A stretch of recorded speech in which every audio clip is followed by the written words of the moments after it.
gusto kong gawin dito. Mara Channel, mega shoutout sa iyo!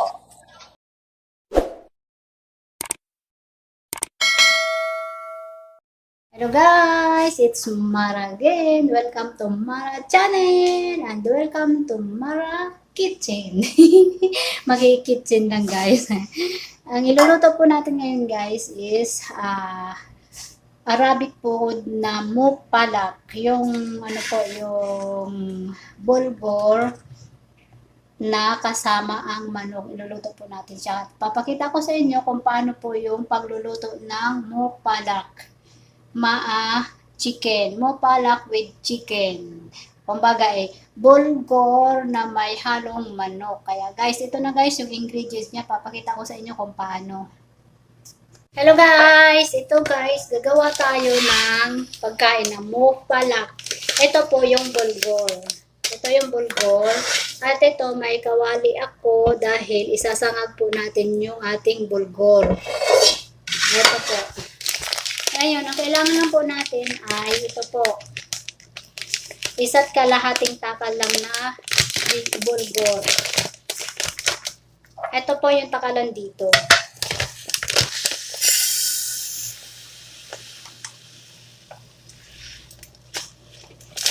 Isang takal lang at kalahati.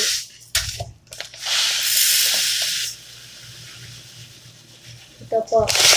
So, isa't kalahati. Ayan. At syempre, may manok po tayo. Ito po yung ating manok. At meron din tayo nito. Kaya, mamaya papakita ko sa inyo guys.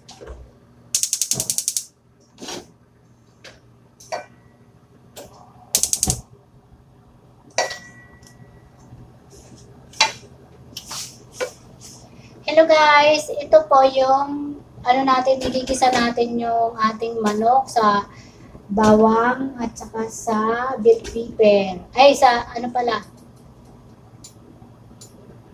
igigisa po. Hello guys, igigisa po natin yung ating sibuyas, bell pepper, manok at saka yung kamatis. Yung kamatis po natin guys ay na-crush po yan. Ika-crush mo yung tomato. Tapos ito guys, ito yung bigas ng bulgur. Sasangagin natin yan. Isasangag natin yan. Tapos, pag nasangag na siya, huhugasan natin. Pagkahugas, ilalagay natin dito sa manok na isama natin. So, kailangan natin guys, may tubig tayong mainit. Ito, mag-iinit tayo ng tubig.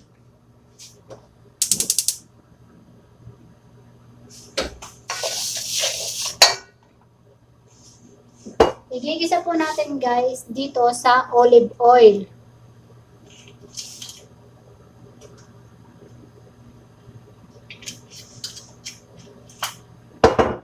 At konti din po nito, mga lang kalahati kutsara.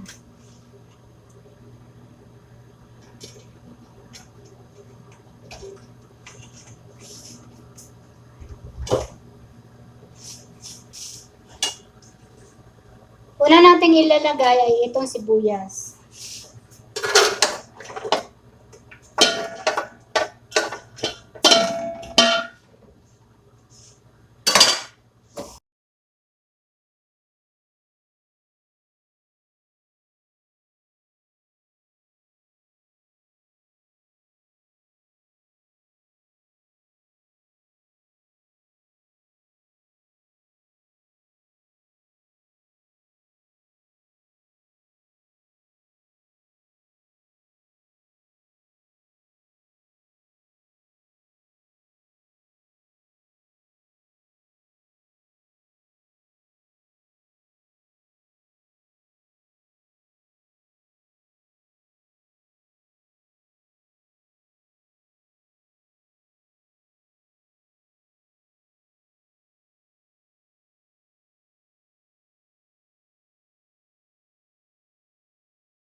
guys, yung ating bulgur na niluluto.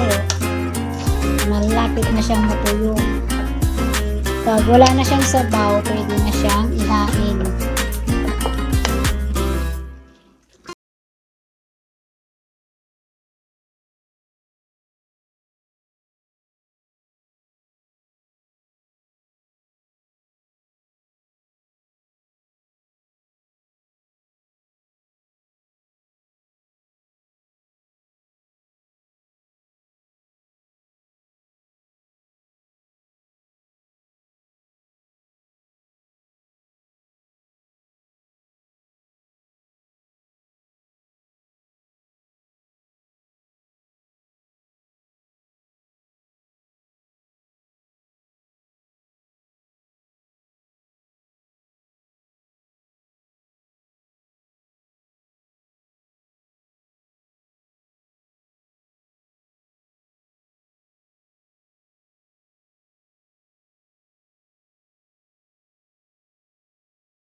Sauce po siya na salad. Ang paggawa naman nito ay ano lang siya, madali lang.